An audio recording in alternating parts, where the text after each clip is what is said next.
I smelled the bleach first. That harsh, industrial lemon scent mixed with the lingering ghost of yesterday's seafood special. I was sitting on a wobbly wooden service stool, pushed tight against the wall in the narrow hallway where the busboys scraped half-eaten food into plastic bins. Just 20 feet away, bathed in the warm amber glow of crystal chandeliers, was my family. They were laughing. The clinking of their champagne flutes sounded like tiny bells of mockery. My feet ached in my heels. I wore a silk dress I had bought specifically for this occasion.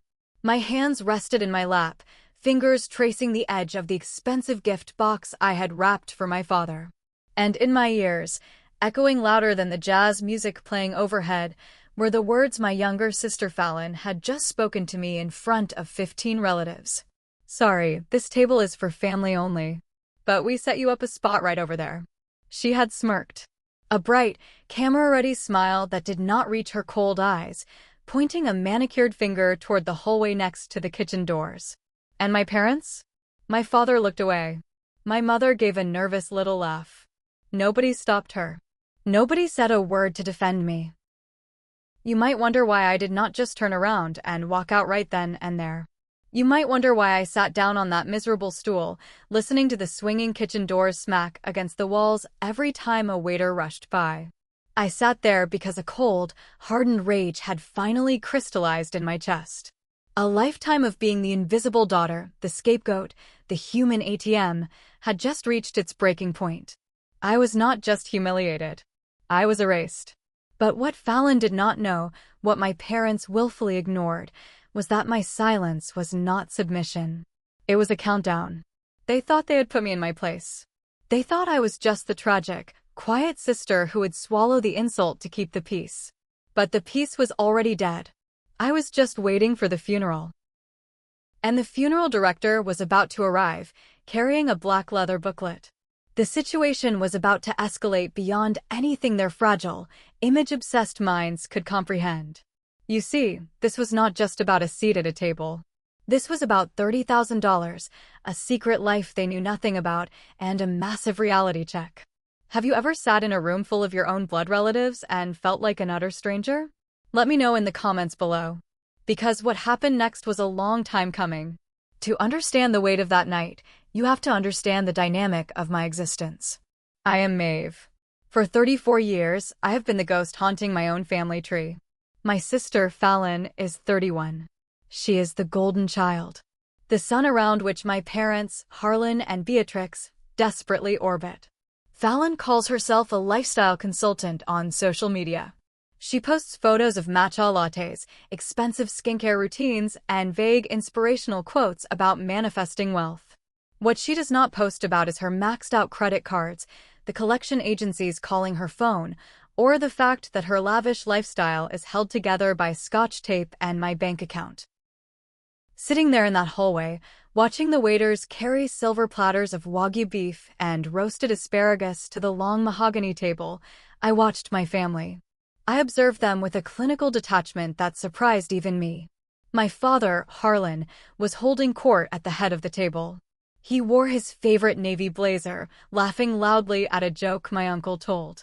He looked robust, happy, entirely unbothered by the fact his eldest daughter was practically sitting in the trash chute. My mother, Beatrix, sat next to him, adjusting her pearl necklace and smiling adoringly at Fallon. Fallon was the center of attention, naturally. She wore a backless emerald gown that probably cost more than her monthly rent. She kept tossing her hair over her shoulder, holding her wine glass by the stem, making sure everyone saw her diamond rings. She was performing. She was always performing. And her favorite stage trick was stepping on my neck to make herself look taller. I looked down at the small navy blue box in my hands. Inside was a vintage pocket watch I had spent months tracking down for my father. It cost $800. I had carefully restored the silver casing myself. I wondered, in a dull, detached way, if he would even care. Probably not. If Fallon had bought it, he would have wept. From me, it would just be another item to toss into a drawer. A waiter rushed past me, nearly clipping my knee with a tray of empty oyster shells. He muttered a quick apology without looking at me. I just nodded. I was used to being bumped into. I was used to making myself small so others could take up more space. But the air in that hallway felt different tonight. It felt thin, sharp. Every time the kitchen doors swung open, a blast of heat hit my face, reminding me of the fire building in my stomach. I pulled out my phone. The screen illuminated the dim space. I opened my banking app. There it was. The Joint Family Emergency Fund. The balance sat at exactly $30,000. Every single cent of it had come from my checking account. I stared at that number. It represented years of my labor, my sweat, my endless patience. It represented the broken air conditioning unit I fixed for Fallon 3 years ago. It represented the dental surgery my father needed last winter. It represented the endless string of emergencies that only I was expected to solve. They thought I was just a mid-level manager somewhere. A quiet, boring woman with a quiet, boring job who lived a frugal life and had a little extra cash to spare. They had no idea who I really was. They had no idea that I owned a massive logistics and industrial kitchen supply company. They did not know that my company was valued at $5 million. They did not know that the very plates they were eating off of, the very ovens cooking their steaks, were supplied by me. I kept my success hidden because I knew exactly what would happen if they found out. The demands would not just be for a few $100s here and there. They would want everything. I locked my phone and slipped it back into my purse. The jazz music swelled, a saxophone wailing a mournful tune.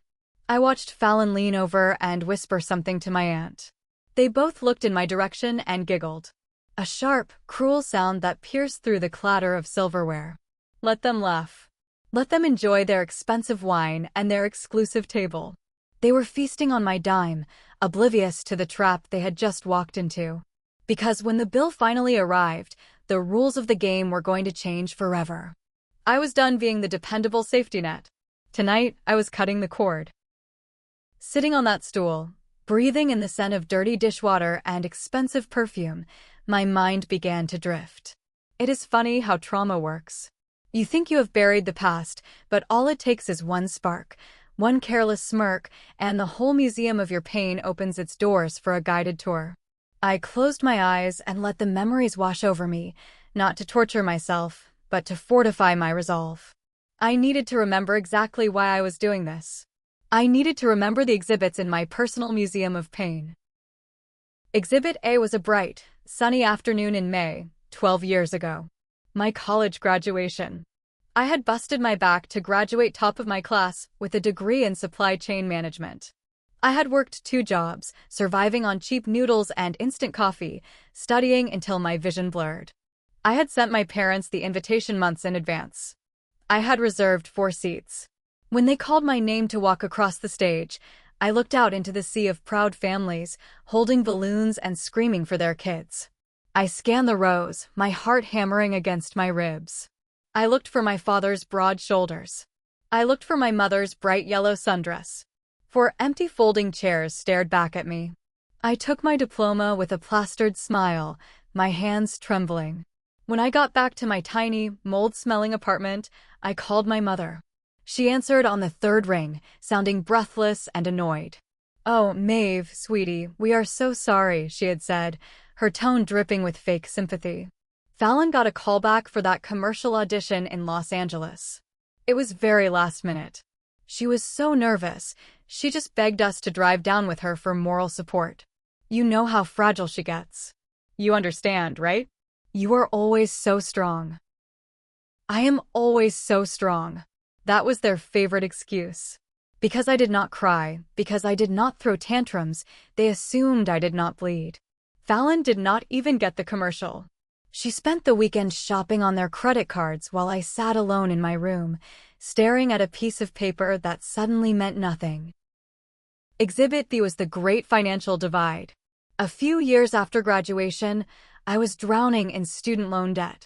I was working 90-hour weeks, trying to get my logistics company off the ground. I was driving a rusted-out sedan that stalled at every red light. I asked my father for a small loan. Just $2,000 to fix my transmission so I could safely deliver supplies to my clients. "We just do not have the liquidity right now, Maeve," he had said, sitting in his leather armchair, not even looking up from his newspaper. You need to learn how to budget better. Business is tough, kiddo. 2 weeks later, Fallon turned 24. She had just quit her third job of the year because her boss was toxic. My parents threw her a massive party and presented her with the keys to a brand new $50,000 convertible. I remember standing in their driveway, watching Fallon squeal and jump into the leather seats. My mother had put her arm around my stiff shoulders. She just needs a little pick-me-up, Beatrix had whispered to me. She has been so depressed lately. And you know, a nice car is essential for her personal brand. I had walked to my rusted car, turned the key, and prayed the engine would catch. It did. I drove away, and I never asked them for a dime again. Instead, I channeled every ounce of my rejection into my business. I worked with a manic obsession. I learned the brutal realities of negotiations. I learned how to deal with unreliable vendors, how to optimize shipping routes, how to supply high-end industrial kitchens when the stakes were massive. The logistics business is not glamorous. It is gritty, it is stressful, and it requires a spine of steel. It taught me how to enforce contracts. Most importantly, it taught me how to collect debts. Which brings me to Exhibit C, the Family Emergency Fund. It started small. $500 here to help my parents with a property tax hike. $1,000 there when Fallon's dog swallowed a designer shoe and needed surgery. I contributed because I thought it would earn me a place in their hearts. I thought if I made myself useful enough, indispensable enough, they would finally see me. Over the years, the fund grew, and so did their entitlement. It became an unspoken rule. If there was a financial gap, Maeve would fill it. They stopped asking. They started expecting. And somehow, they managed to resent me for it. They hated that I had the money they needed, so they punished me by treating me like a servant who was just doing her job. I opened my eyes, the harsh reality of the restaurant hallway snapping back into focus. A busboy, a young kid with tired eyes, dumped a stack of dirty plates into a bin near my feet.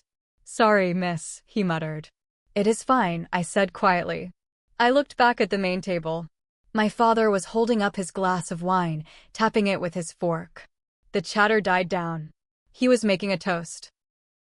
"To my beautiful family," Harlan boomed, his voice carrying over the jazz music. "I am the luckiest man alive to be surrounded by so much love tonight. And a special thank you to my amazing daughter, Fallon, for organizing this incredible dinner." Fallon beamed, placing a hand over her heart. She leaned over and kissed his cheek. The table erupted in applause. I felt a cold smile pull at the corners of my mouth. Fallon had organized nothing. She had picked the restaurant and then complained about the prices until my mother called me to handle the deposit. Fallon was taking the credit, as always. But that was fine. She could have the applause. She could have the spotlight. Because soon, she would also have the bill. They thought they were dealing with the same quiet, compliant Maeve they had always known. The Maeve who absorbed the blows and wrote the checks. They did not know that the woman sitting on the service stool ran a $5 million empire. They did not know that I spent my days negotiating with ruthless corporate executives and firing incompetent contractors without blinking an eye. They thought I was weak. But the logistics business teaches you a very specific skill. It teaches you how to orchestrate moving parts until they align perfectly for the final delivery. And tonight, I was delivering a very painful lesson. I adjusted my posture on the hard wooden stool, crossing my legs. I was no longer a victim waiting to be rescued. I was an auditor, and the books were about to be balanced. The trap was not set tonight. It was set 3 weeks ago, on a rainy Tuesday afternoon. I was in my office, reviewing a massive supply contract for a new chain of luxury hotels, when my phone buzzed. The caller ID flashed my mother's name. I let it ring twice, taking a deep breath to brace myself before answering. "Maeve, sweetheart," Beatrix's voice came through the speaker, overly bright and dripping with that specific brand of manufactured sweetness she only used when she needed something. "How is my busy girl?" "I am fine, Mom. Just working." "What is going on?" I kept my voice neutral. "Well, you know your father's 65th birthday is coming up. It is a milestone, Maeve. A huge milestone. Fallon and I have been racking our brains trying to figure out the perfect way to celebrate him. We want to do a really elegant dinner. Just family. Something intimate but spectacular. Just family. The phrase echoed in my mind. Usually, that meant they wanted a private room where Fallon could be loud without strangers complaining. That sounds nice, I said, clicking my pen. Where are you planning to go? Oh, Fallon found this exquisite place downtown. Rose Ember. Have you heard of it? It is terribly exclusive. Getting a reservation is nearly impossible, but Fallon managed to pull some strings with a friend of a friend. I froze. My pen hovered over the contract on my desk. Rose Ember. It was not just an exclusive restaurant. It was one of the premier steakhouses in the city, known for its dry-aged cuts and rare wine collection. But more importantly, Rose Ember was one of my company's biggest clients. I had personally designed and supplied their entire state-of-the-art industrial kitchen. Cashin, the general manager, was a close business associate. We played golf twice a year. He had my private cell phone number saved in his favorites. That is a great choice, I said slowly, a plan already beginning to form in the back of my mind. It is very high-end. Yes, well, your father deserves the best, Beatrix sighed, the sweetness in her voice suddenly taking on a strained edge. Here's the thing, Maeve. Because it is a large party and a private room, they require a deposit to hold the reservation. It is a bit steep. $1,500. Silence stretched between us. I waited for the inevitable pivot. Fallon would do it, of course, Beatrix rushed on, her tone turning defensive. But you know she just had to pay for those vital social media marketing courses, and she is a little strapped for cash this month. And your father and I are waiting on a bond to mature. It is just a temporary cash flow issue. We were hoping, since you do not have the same heavy financial burdens as your sister, that you could put down the deposit. Just to hold the spot. There it was. The gaslighting. The subtle framing that my money was somehow less earned, less important, and therefore inherently belonged to the family collective. My lack of financial burden meant I lived within my means, unlike Fallon, who treated credit limits as suggestions. I leaned back in my leather office chair, staring out the window at the gray city skyline. $1,500 was nothing to me. But the principle of it, the sheer audacity of asking me to fund an event while simultaneously minimizing my life, made my jaw clench. Of course, Mom, I said smoothly. I can handle the deposit. Just send me the booking link. Oh, Maeve, you're an angel. Beatrix let out a dramatic breath of relief. I knew we could count on you. You are always so reliable. Reliable. Like a sturdy old appliance. I hung up the phone and received the email link a moment later. I clicked it, looking at the reservation under Fallon's name. Party of 16. Private dining suite. I pulled out my corporate credit card and paid the $1,500 deposit. The confirmation email pinged into my inbox. Then, I picked up my phone again and scrolled through my contacts until I found Cashin's name. I hit dial. Maeve, my favorite supplier. Cashin's smooth, baritone voice answered on the first ring. Tell me you are calling to say those new convection ovens are arriving early. They are arriving on Thursday, as promised, Cashin. But that is not why I am calling. I have a personal favor to ask. Name it. My family just booked the private dining suite for my father's birthday in 3 weeks. The reservation is under Fallon. Ah, yes. I saw that come across my desk. The deposit just cleared from your card. You are joining us, I presume? I am. But I need you to understand something about my family. They do not know what I do. They think I am a low-level office worker. I want to keep it that way for the evening. Treat me like an ordinary guest. Actually, treat me exactly how my sister tells you to treat me. Do not intervene, no matter what happens, unless I give you a signal. Cashin was quiet for a moment. He was a veteran of the hospitality industry. He had seen every type of family drama unfold over white tablecloths. He did not ask for details. He just understood the assignment. Understood, Maeve. We will follow the host's lead. But I will make sure I am personally overseeing the service for that room. One more thing, I added, my voice dropping lower. When the bill comes at the end of the night, bring it directly to the table. Do not run the card on file for the balance. Bring the physical check. Cashin chuckled, a low, knowing sound. Consider it done. We will see you in 3 weeks. I hung up the phone, a strange sense of calm washing over me. For years, I had dreaded family gatherings. I had walked into them like a soldier walking into a minefield, waiting for the inevitable explosions of criticism, the shrapnel of passive-aggressive comments. But this time was different. I was not walking into their minefield. They were walking into mine. I had paid the $1,500. I had bought my ticket to the show. I just did not know then how ugly the performance would get, or that Fallon would hand me the perfect weapon on a silver platter. I had anticipated rudeness. I had anticipated being ignored. I had not anticipated the service stool. But as I sat there in the hallway, listening to the clatter of dishes and the roar of my family's laughter, I realized something vital. Fallon's cruelty was not a bug in her system. It was the feature. She needed to humiliate me to feel powerful. And tonight, I was going to let her gorge herself on that fake power until she choked on it. The script was written. The actors were in place.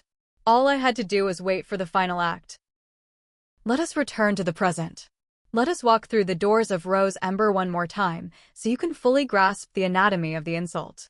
I had arrived 15 minutes early. I always did.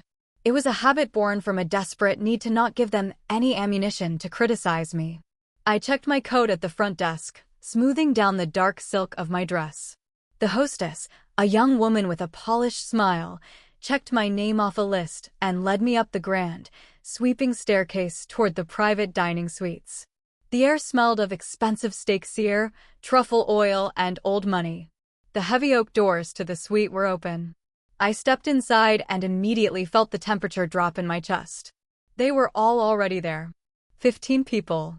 Aunts, uncles, cousins, my parents, and Fallon. They were sipping champagne, clustered in small groups, laughing and chatting. The room was stunning.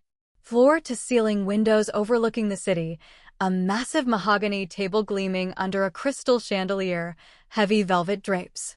I stood in the doorway for a full 10 seconds. Not a single head turned. I was a ghost crashing a party for the living. I took a breath, plastering a polite smile on my face, and stepped further into the room, holding the wrapped gift box. "Happy birthday, Dad," I said, aiming for a cheerful tone. My father glanced over, his eyes sliding past me for a fraction of a second before focusing. "Oh, Maeve. You made it. Thanks, kid." He gave me a stiff nod and immediately turned back to Uncle Orson, resuming a conversation about golf handicaps. I stood there, awkward, the heavy box feeling like a lead weight in my hands. That is when Fallon noticed me.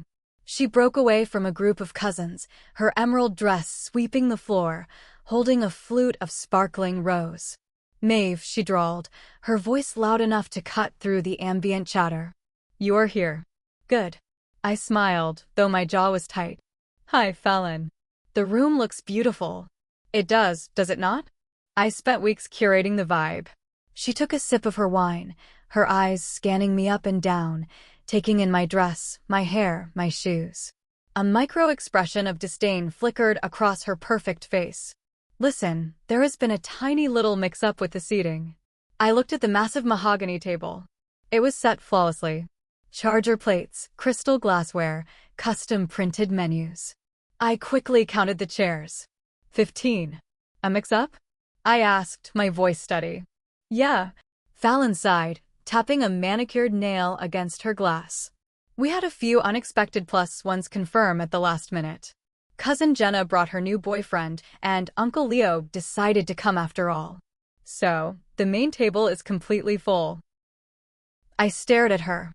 "I paid the deposit for 16 people." Fallon waved her hand dismissively. I know. But it is just so cramped if we try to squeeze another chair in there. It ruins the aesthetic of the table setting. But do not worry, I figured it out." She turned and pointed toward the back of the room. Beyond the heavy velvet drapes, there was a small alcove that led to the service doors where the waitstaff entered from the kitchen. Tucked into that alcove, pressed against the wall next to a busing station where dirty plates were stacked, was a wooden service stool. It did not even have a back. "Sorry, This table is for family only, Fallon smirked, her eyes glinting with pure malicious joy. But we set you up a spot right over there. It is basically the same room. You can still hear the speeches. The room went dead silent. The conversation stopped. Every eye in the room turned to watch me. I looked at the stool. Then I looked at my mother. Beatrix was nervously twisting her pearl ring. Well, Maeve, she stammered, her voice thin. It is just for dinner. We will all mingle afterward. You do not mind being a team player, do you? A team player. I looked at my father. He was staring intensely at the ice cubes in his scotch glass, pretending he was suddenly deaf. Uncle Orson let out a low chuckle, muttering something to Aunt Yara, who snickered behind her hand. They were waiting for me to react. Fallon was waiting for me to cause a scene. She wanted me to yell, to cry, to stomp my feet so she could play the victim. Look at crazy Maeve, ruining Dad's birthday. Look at how unstable she is. I felt a sudden, strange detachment. It was as if my soul stepped out of my body and looked at the scene from above. I saw the pathetic nature of it all. I saw Fallon's desperate need to crush me just to feel tall. I saw my parents' cowardly complicity. And in that moment, any lingering hope I had that this family could be salvaged evaporated. It did not break my heart. It freed it. I did not frown. I did not glare. I simply nodded. Okay, I said quietly. I walked past Fallon, past the beautiful mahogany table, past my silent, staring relatives. I walked into the alcove, the smell of bleach hitting my nose. I sat down on the hard wooden stool. I placed my father's gift on the floor next to a bin smelling of old lemon rinds. I did not take off my coat. A waiter pushed through the swinging doors, carrying a tray of appetizers. He stopped dead when he saw me sitting there, his eyes wide with confusion. He looked from me to the main table, then back to me. "Excuse me, ma'am," he whispered. Are you part of the party?" "I am just the bank," I replied softly. "Do not mind me." He gave me a look of deep pity, set down a glass of tap water on a tiny side table next to me, and hurried away. For the next 2 hours, I sat there. I sat in the shadows and watched the spectacle. I watched them devour platters of oysters, wagyu ribeyes, and truffle mash. I watched my father laugh until his face turned red. I watched my mother dab her eyes with a linen napkin when Fallon gave a sickeningly sweet speech about how much family meant to her. No one brought me food. No one offered me a glass of wine. A few cousins cast guilty glances in my direction, but quickly looked away when they realized I was watching them. I was a leper in a silk dress. But I was not sad. I was calculating. I pulled out my phone and watched the stock market futures. I replied to a few urgent work emails. I checked the balance of the family emergency fund. $30,000. Every time Fallon laughed, throwing her head back, I felt my resolve harden into diamond. She thought she had won. She thought putting me in a corner made her the queen of the room. But she had made a catastrophic error. She was so obsessed with the aesthetic of her cruelty that she forgot who held the purse strings. Around 9:30, the plates were cleared. The birthday cake, a towering chocolate creation, was brought out. They sang. They clapped. I sat in the hallway, sipping my warm tap water. Then, the swinging doors opened, and Cashin stepped into the room. He was dressed in a sharp black suit, his posture impeccably straight. In his left hand, he held a slim black leather booklet. The bill. I straightened my spine on the wooden stool. I slipped my phone into my purse and folded my hands in my lap. The music was still playing softly, the chatter was still lively, but my eyes were locked on Cashin. He walked slowly, deliberately, past the alcove.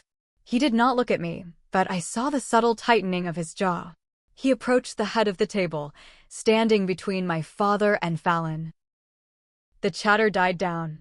The moment of truth had arrived. The trap was springing shut, and the best part was, none of them even knew they were caught yet. Cashin stood at the head of the table. The soft glow of the chandelier illuminated the sleek black leather booklet in his hand. The family, full of rich food and expensive wine, looked up at him with the sluggish satisfaction of royalty, awaiting their final tribute. "I hope the evening was to your absolute satisfaction, sir," Cashin said smoothly, addressing my father. Happy birthday from all of us at Rose Ember. Thank you, Harlan boomed, patting his stomach. Best steak I have had in years. Phenomenal service. Cashin offered a polite, practiced smile. I am very glad to hear that. I have the final check for the evening. He placed the black booklet gently on the table, right in front of Fallon, since her name was on the reservation. Fallon barely glanced at it. She casually nudged the booklet away with her index finger, not even bothering to open it. Oh, you can just give that to my sister, she said breezily, waving a hand in the general direction of the hallway where I was sitting. She is handling the financials tonight. My mother chimed in, smiling at Cashin. Yes, Maeve already put down the deposit. You can just run the balance on the same card you have on file. Cashin did not move. He did not pick up the booklet. He stood there, looking from Fallon to my mother, his expression carefully blank. I apologize, ma'am, Cashin said, his voice carrying perfectly across the quiet room. But restaurant policy dictates that we must present the physical check for any total exceeding $5,000, and the cardholder must sign in person. The entire table seemed to stop breathing. Forks hovered in midair. A cousin halfway through a sip of water choked slightly. 5,000? Harlan's voice cracked. He sat up straight, his face suddenly pale. What do you mean, exceeding 5,000? Fallon's confident smirk faltered. She snatched the black booklet, flipping it open. Her eyes scanned the receipt, and I watched the blood drain entirely from her face.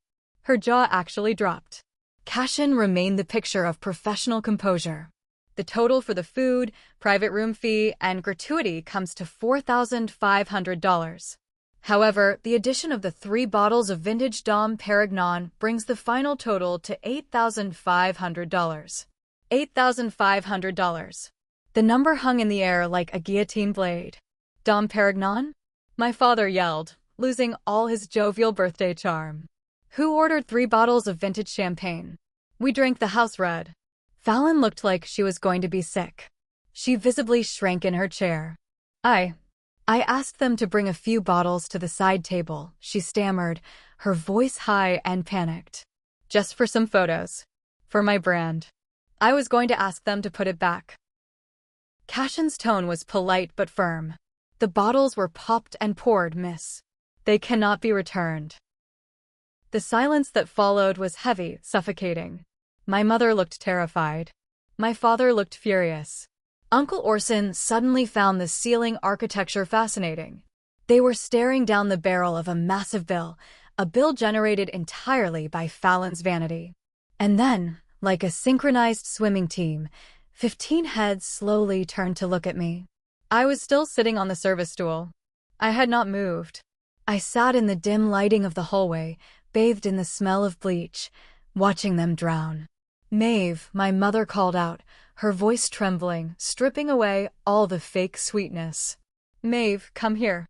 We need you to sort this out. I did not move. Maeve. My father snapped, the anger returning to his voice. Get over here and pay the man so we can go home. This is ridiculous. I slowly stood up. My legs were stiff from sitting on the hardwood for 2 hours. I picked up my purse. I ignored the gift box on the floor.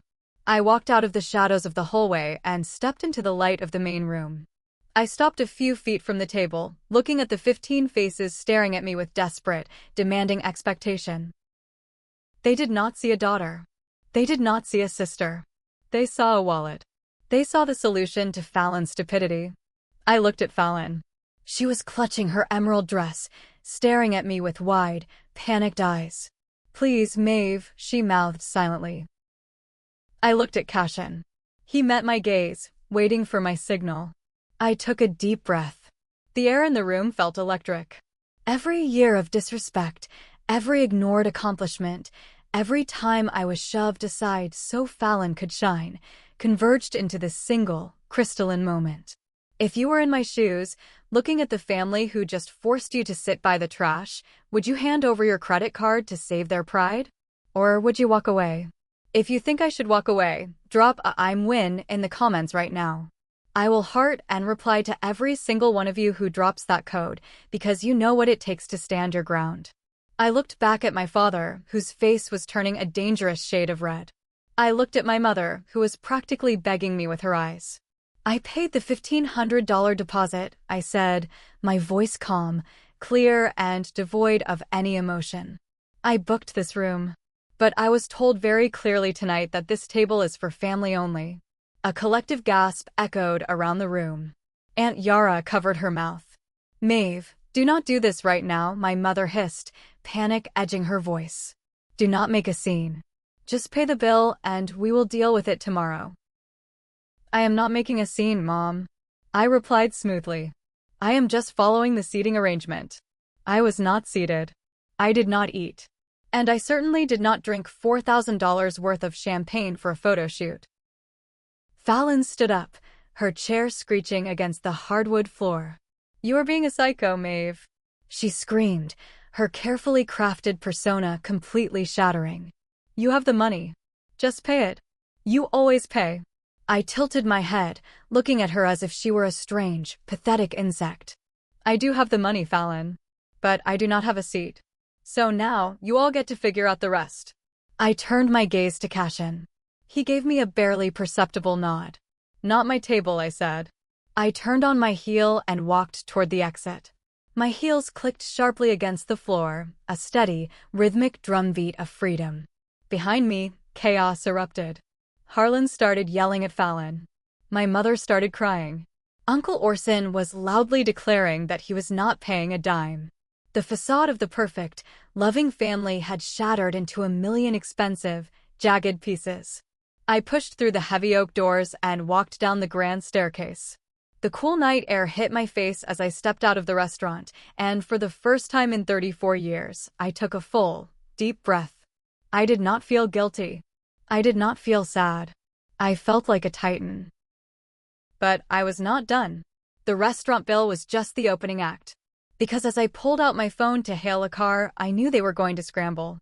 I knew they were going to try to tap into the family emergency fund to cover the check. They were going to try to use my money anyway. They were about to discover that the supplier privilege goes far beyond restaurant reservations. The real storm was just gathering off the coast, and I was about to unleash a hurricane. The city streets blurred past the window of my hired car, neon lights streaking like wet paint against the dark glass. I leaned my head back against the leather seat, the rhythmic hum of the engine soothing the residual adrenaline coursing through my veins. My phone, sitting on the seat next to me, was lighting up like a distress beacon. It vibrated continuously, a relentless buzz of incoming texts and missed calls from my mother, my father, and an assortment of cousins who had suddenly found their voices. I ignored them all. I did not feel the usual knot of anxiety twisting in my stomach. The guilt that had governed my life for 34 years was gone, replaced by a profound, echoing clarity. I had walked out. I had actually done it. I had left them sitting at a table they claimed was for family, staring at an $8,500 bill they could not afford to pay. But walking out was only the beginning. The rail severance required action. I picked up my phone, unlocking the screen. I bypassed the flashing notifications from the family group chat and opened my banking application. The Joint Family Emergency Fund loaded on the screen. The balance sat there, a neat $30,000. It was a digital monument to my misplaced loyalty. I had built that wall of security brick by brick, deposit by deposit, believing it would somehow buy me their respect. Instead, it had only bought their entitlement. I knew exactly what was happening back at Rosember. Cashin would not let them leave without settling the check. They were likely scrambling, arguing, trying to figure out which credit cards had enough room left on them. And within the next 10 minutes, my father or Fallon would inevitably log into this very joint account to transfer the funds to save themselves. They would take my money to pay for Fallon's vintage champagne and then spend the next 6 months calling me petty for complaining about it. Not tonight. I tapped the transfer button. I selected the joint account as the source. I selected my private, high-yield savings account as the destination. I typed in the amount. 3 followed by 4 zeros. The entire $30,000. The application asked me to confirm the transfer. A small warning popped up, noting that this action would leave the joint account with a zero balance. I stared at the button. This was the point of no return. Once I hit confirm, there was no more playing the good daughter. There was no more pretending we were a functional family. I was burning the bridge, the ships, and the entire harbor. I pressed confirm. The screen refreshed. The joint account balance dropped to 0. A wave of intense, unexpected peace washed over me. I breathed in deeply, feeling the tightness in my chest loosen for the first time in memory. But I was not finished. I navigated to the card management section. Fallon had a supplementary credit card tied to my main account. She was supposed to use it strictly for emergencies, like car breakdowns or medical copays. Lately, her definition of an emergency had expanded to include designer shoes and luxury spa treatments, which she always promised to pay me back for but never did. I tapped her card profile. I selected the option to freeze the card permanently. A little padlock icon appeared next to her name. The vault was officially sealed. Just as I locked the phone, a text message slipped through the barrage of angry family messages. It was not from my parents or my frantic sister. It was from Declan. Declan was my younger cousin, an accountant with a sharp mind and an even sharper wit. He had always been the quiet observer in the family, the one who sat in the corner at gatherings, sipping a beer and watching the chaos unfold with a cynical smile. We were not exceptionally close, mostly because the family dynamic kept everyone isolated in their own designated roles, but I always suspected he saw through Fallon's facade. His text was brief and to the point. You are a legend. Also, you should know why she ordered the champagne. She was not taking photos. She is facing foreclosure on her condo. She was trying to bribe a real estate broker to extend her grace period. She told him she was celebrating a massive inheritance tonight. She was planning to use the joint fund to pay the restaurant bill tomorrow. You just pulled the rug out from under her entire life. I read the message twice. The sheer audacity of it left me staring blankly at the screen. Fallon was broke. I knew she was bad with money, but foreclosure? And her grand plan was to use my father's birthday dinner, paid for by my deposit, to impress a broker while secretly stealing my savings to cover the extravagant tab? The irony was thick enough to choke on. The golden child, the lifestyle consultant who preached about manifesting wealth, was nothing but a hollow shell drowning in debt. And she had tried to use the invisible daughter to bail herself out one last time. I typed a quick reply to Declan. Thank you for the heads up. The rug has been pulled. And the bank is closed. I locked my phone and slid it into my purse. The car pulled up to my apartment building. I paid the driver, adding a generous tip, and stepped out into the cool night air. I walked into the lobby, the heels of my shoes clicking against the marble floor. I felt different. I felt lighter. I felt like a woman who had just shed a heavy, suffocating skin. When I entered my apartment, it was quiet. No shouting, no demands, no passive-aggressive sighs.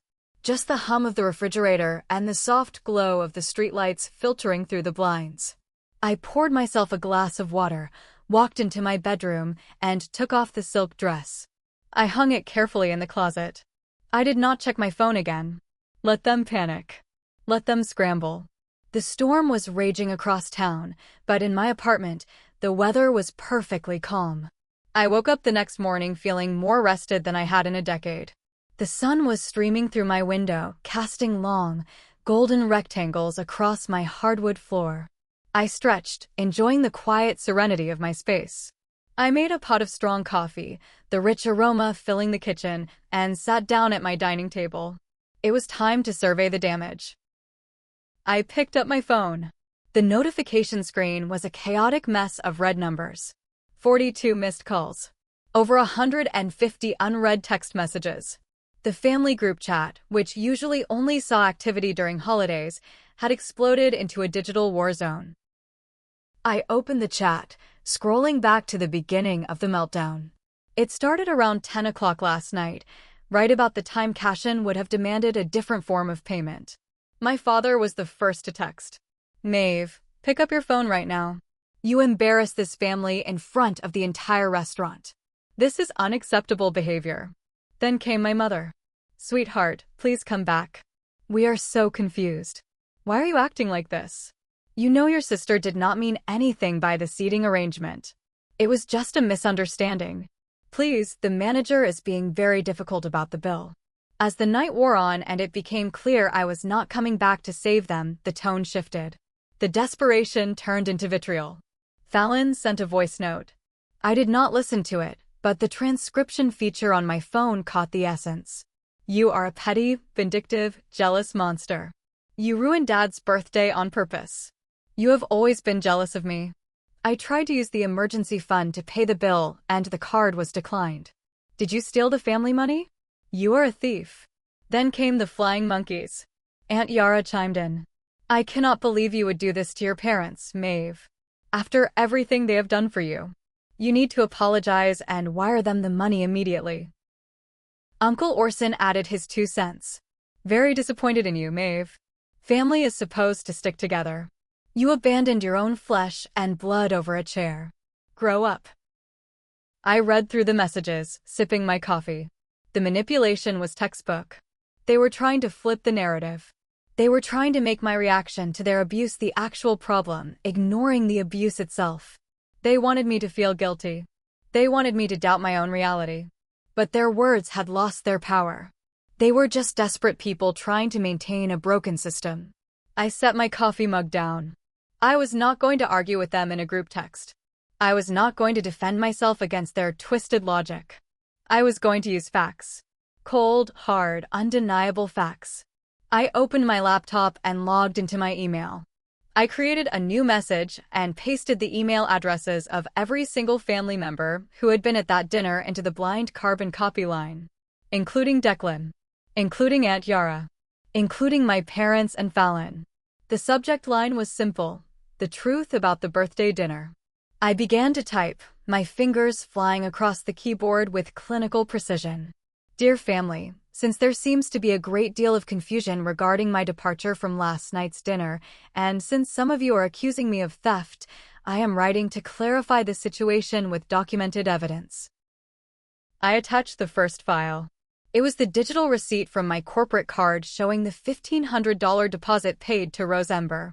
I was asked by Mom to pay the deposit for this dinner because Fallon claimed she could not afford it. I paid it gladly, under the impression that I was an invited guest. However, upon arrival, I was informed by Fallon, in front of all of you, that the main table was for family only. I was instructed to sit in the hallway next to a busing station. None of you objected. I accepted this seating arrangement because I realized that to you, I am not family. I am an ATM. I attached the second file. It was a screenshot of the detailed receipt Cashin had emailed me earlier that morning. I highlighted the 3 bottles of vintage Dom Perignon. When the bill arrived, the total was $8,500. $4,000 of that total came from 3 bottles of vintage champagne that Fallon secretly ordered. I did not drink the champagne. I did not eat the food. I did not occupy a seat at the family table. Therefore, I declined to pay the remaining balance. I suggest those who enjoyed the meal share the cost. Finally, I attached the third file. This was the most devastating piece of evidence. It was a certified bank statement for the Joint Family Emergency Fund, spanning the last 5 years. Regarding the accusations that I stole family money, the attached ledger shows the transaction history of the Joint Emergency Fund. As you can clearly see, every single deposit made into this account over the last 5 years came directly from my personal checking account. The total contributed by me was over $40,000. The withdrawals, made entirely by Fallon, Mom, and Dad, amount to roughly $10,000. Last night, I simply moved my remaining $30,000 back into my own private account. You cannot steal what already belongs to you. I paused, reading over the text. It was devoid of emotion. It was an autopsy report of a dead relationship. I added one final paragraph. I will no longer be serving as the financial safety net for this family. Do not contact me asking for money. Do not contact me demanding apologies. If you choose to reach out, it had better be with the profound realization of how deeply you have taken me for granted. Enjoy your memories of the dinner. I clicked send. I leaned back in my chair, the silence of my apartment feeling richer, deeper than before. The bomb had been dropped. I imagined their phones pinging simultaneously across the city. I imagined the color draining from Aunt Yara's face when she saw the bank statement. I imagined Fallon screaming at her laptop screen, unable to spin her way out of a certified ledger. Within 10 minutes, the responses started rolling in. But they were not in the group chat. They were private messages.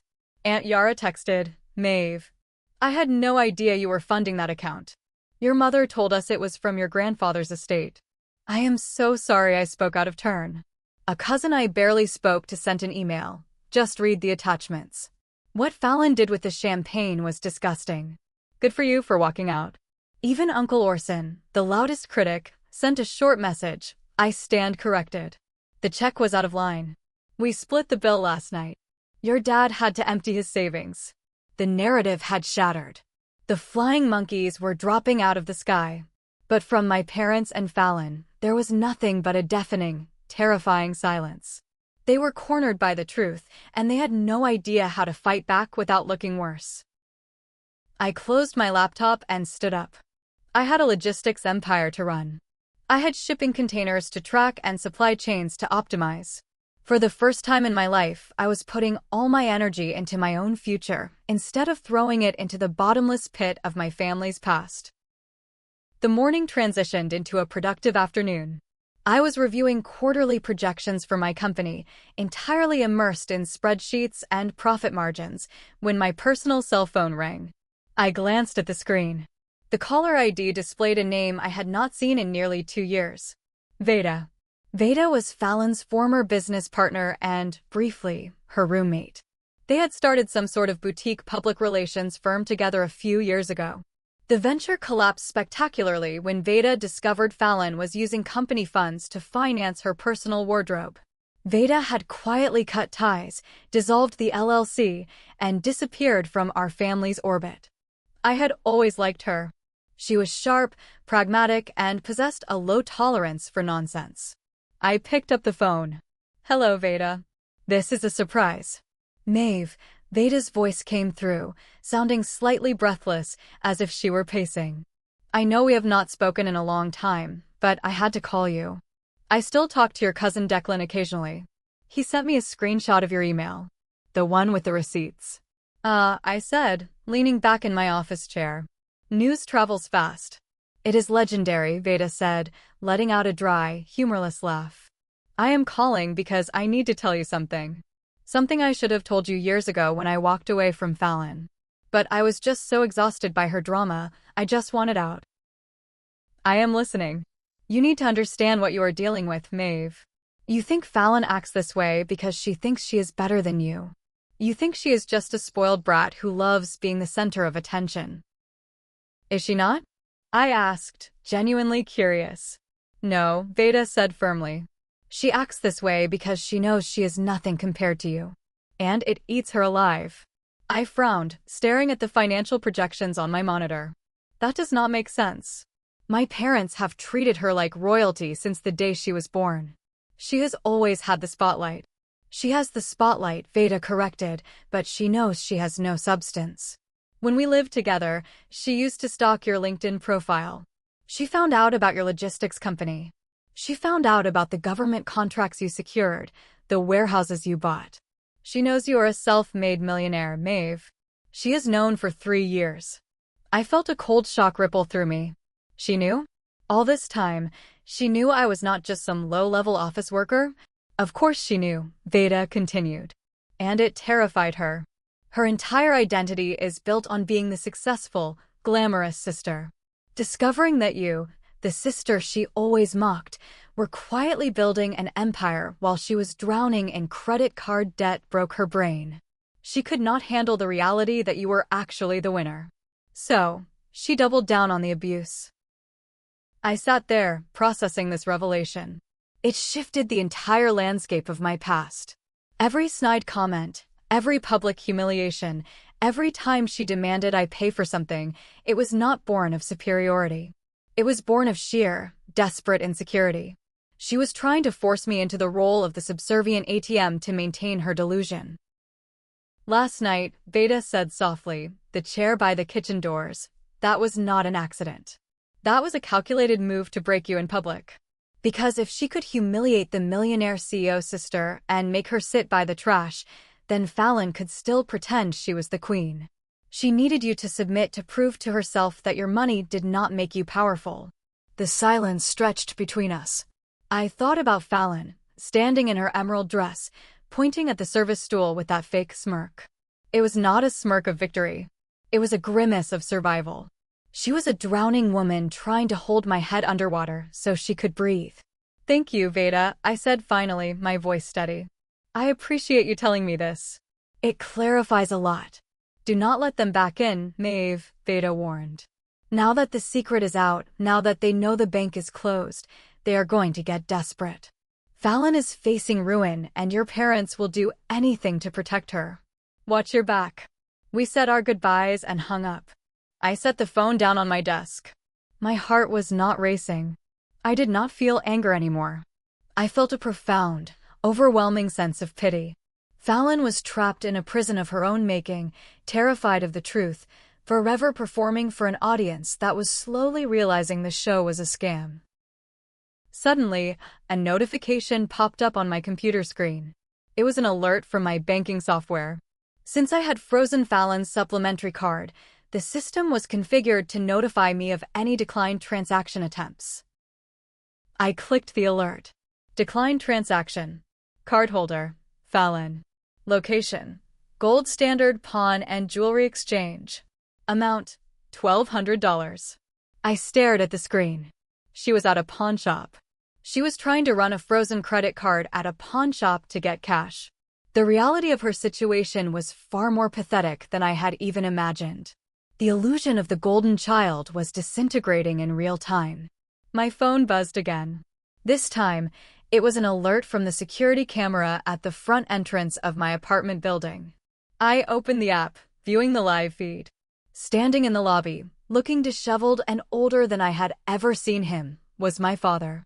He was not wearing his sharp navy blazer. He was wearing a rumpled sweater. He was pacing nervously, clutching a manila folder to his chest. He looked up at the camera and pressed the buzzer for my unit.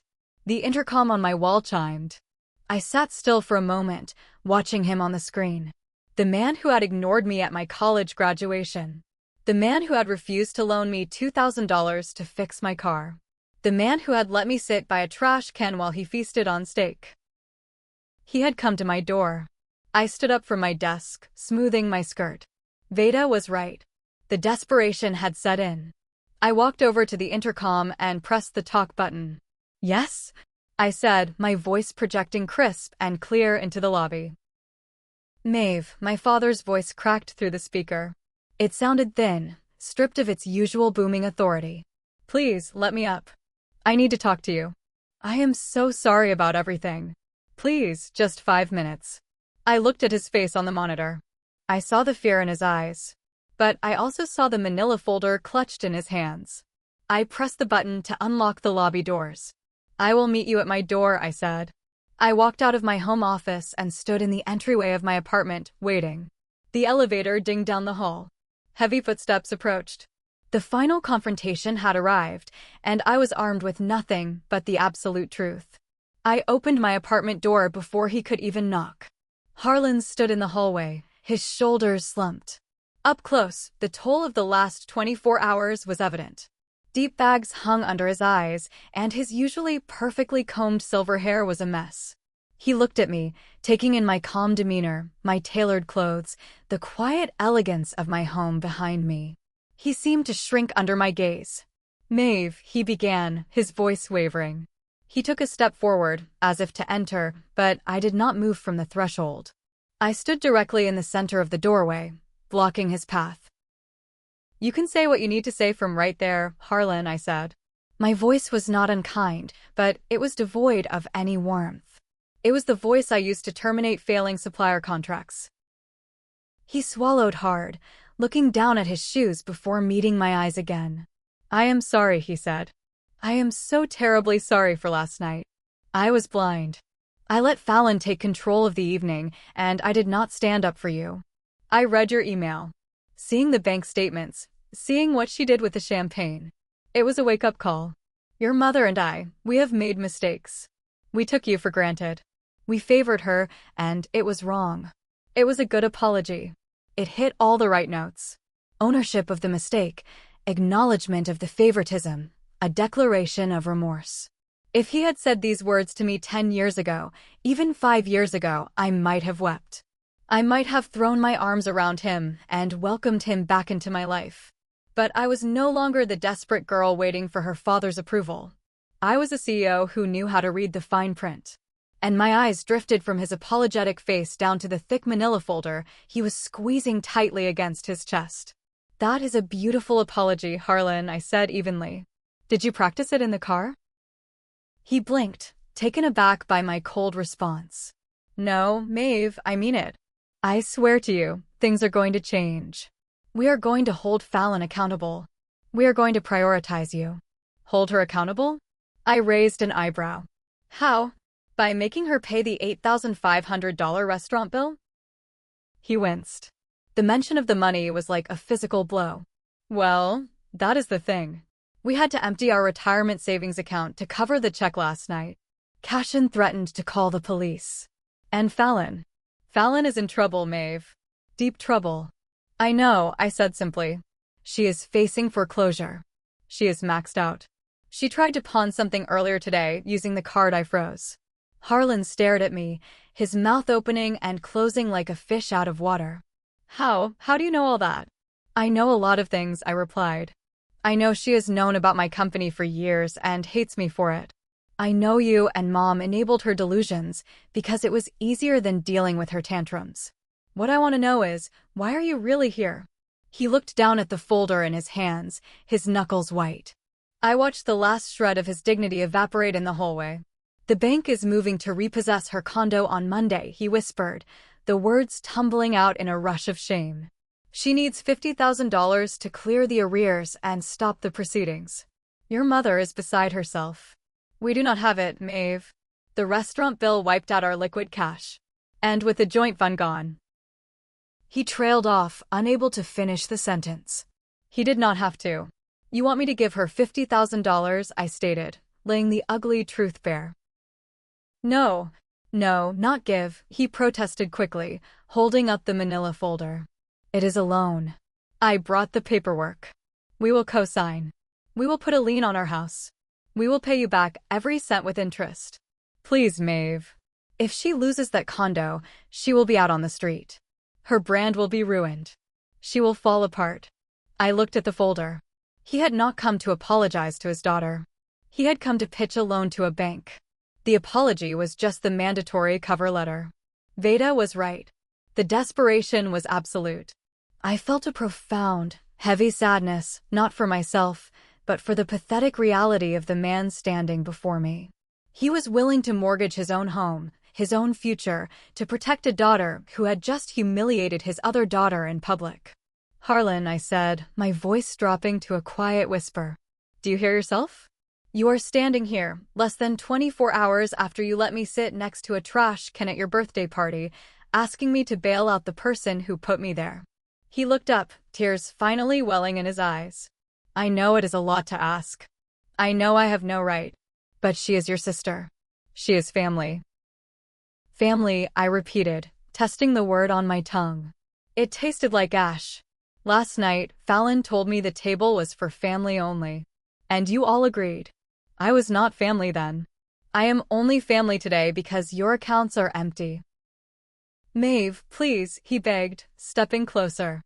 I held up my hand, stopping him in his tracks. "No. The answer is no. I will not sign your loan.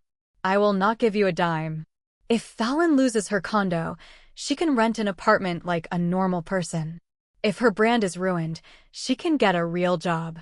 It is time she learned that actions have consequences. And it is time you learned that you cannot treat people like garbage and expect them to act like gold." His face hardened. The desperation vanished, replaced by a flash of the arrogant, demanding father I had known all my life. "You are going to let your sister be homeless over a petty grudge? You really are as cold as she says you are."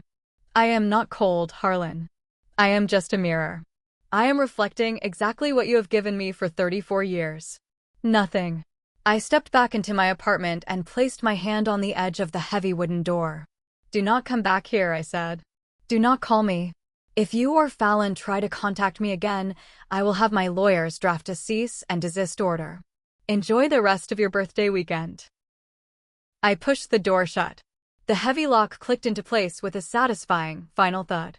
I stood in the entryway for a long moment, listening to his heavy footsteps slowly retreat down the hall. I did not cry. I did not shake. I walked back into my sunlit kitchen, picked up my cold cup of coffee, and poured it down the sink. The rot was finally cut out. The wound could finally heal. 3 months later, the city was shedding the final chill of winter, embracing the warmth of early spring. The trees outside my expansive backyard were blooming, scattering delicate white petals across the manicured lawn. I stood on my patio, holding a glass of crisp white wine, watching the sunset paint the sky in strokes of violet and gold. Life has a funny way of balancing the scales when you finally stop putting your finger on the wrong side.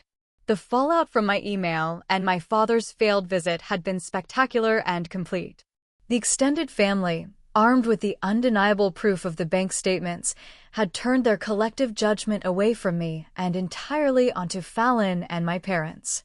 Aunt Yara, who loved gossip more than she loved oxygen, made sure everyone knew that the golden child was broke. Without my $30,000 to act as a buffer, reality crashed down on Fallon with the force of a freight train. The bank foreclosed on her luxury condo. Her credit was destroyed. With no money to fund her extravagant lifestyle, her social media persona collapsed. Brands dropped her. Her followers vanished when the glamorous photos stopped. Last I heard through the grapevine, courtesy of cousin Declan, Fallon had been forced to move back into my parents' suburban home. She was currently working the reception desk at a local dental office to help pay off the massive debt my parents had incurred from the $8,500 restaurant bill. My parents were miserable, trapped in a house with a bitter, resentful 31-year-old who blamed everyone but herself for her failure. They had tried, once, to threaten me with legal action. They had a cheap lawyer send me a letter demanding the return of the $30,000, claiming it was a shared trust. I did not even bother responding personally. I handed the letter to my corporate legal team. My lawyers sent back a heavily documented response outlining my sole contributions, accompanied by a warning that any further frivolous claims would result in a countersuit for harassment. I never heard from their lawyer again. I took a sip of my wine, savoring the taste.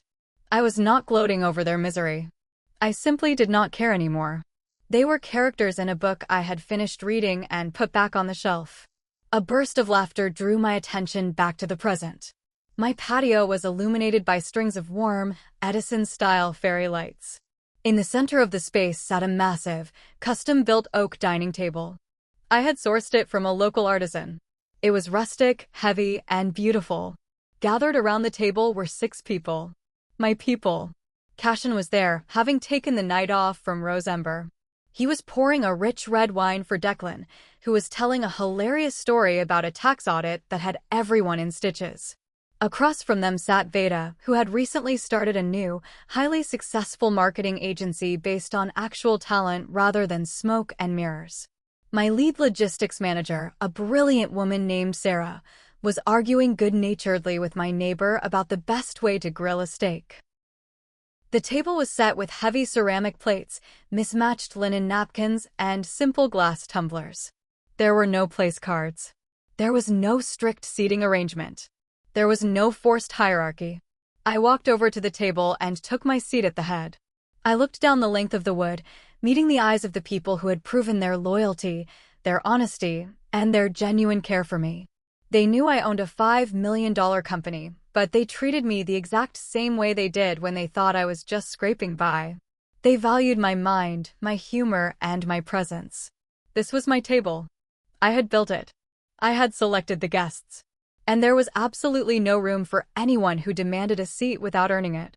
We ate roasted chicken with lemon and rosemary, fresh sourdough bread, and a massive salad grown in my own garden. We talked about art, about business, about the ridiculousness of life. We argued, we joked, and we listened to each other. Nobody was trying to outshine anyone else. Nobody was performing. As the evening wound down and the plates were cleared, Declan raised his glass of wine. The chatter died down as everyone looked at him. He looked down the table at me, a genuine, warm smile on his face. He did not give a long, flowery speech. He did not need to. He just raised his glass a little higher. To Maeve, he said simply, "The best host, the smartest woman I know, and the only person who knows how to properly serve champagne." The table erupted in laughter. Veda cheered, clinking her glass against Sarah's. Cashin raised his tumbler to me with a knowing wink. I smiled, raising my own glass. I looked around at the faces of my chosen family. I felt a deep, profound sense of belonging that I had never experienced in the house I grew up in. I had spent 34 years trying to fit into a mold that was designed to crush me. I had finally realized that true power is not forcing people to respect you. It is walking away from the people who do not, and building a life so beautiful, their absence is not a loss, but a relief. Toxicity in a family thrives in silence and obligation. It relies on the victim believing that blood is a mandatory chain. But blood simply makes you related. Loyalty, respect, and unconditional care are what make you family. If the people who share your DNA treat you like an option, an ATM, or a punchline, you do not owe them a seat at your table. You owe it to yourself to stand up, pay the tab for your own peace of mind, and walk out the door. My family thought they could break me by putting me in the hallway. Instead, they gave me the exact coordinates to find the exit. As the night deepens and my friends continue to laugh under the fairy lights, I have one final question for you, the jury of the internet. My parents are currently struggling to pay their mortgage because of the debt they took on to protect Fallon. My cousin Declan told me they are secretly hoping I will eventually crack, feel guilty, and send them a massive check to save the family home before the bank takes it. They have not asked directly, but they are dropping hints through the remaining flying monkeys. So, what do you think? Should I hire the best real estate lawyer in the city to legally sever any remaining ties and ensure they can never come after me for support? Or should I just sit back, do nothing, and watch the bank take the house they raised me in, letting them finally experience the absolute rock bottom they created? Let me know your thoughts down below. Thank you so much for listening to my story. If you have ever been the invisible child, the scapegoat, or the one forced to carry the weight of a toxic family, I see you. You are not alone, and you have the power to walk away. If you found value in this story and want to hear more raw, real family dramas where karma actually does its job, please hit that like button, subscribe to the channel, and turn on the notification bell so you never miss an update. I will see you in the next one. Stay strong.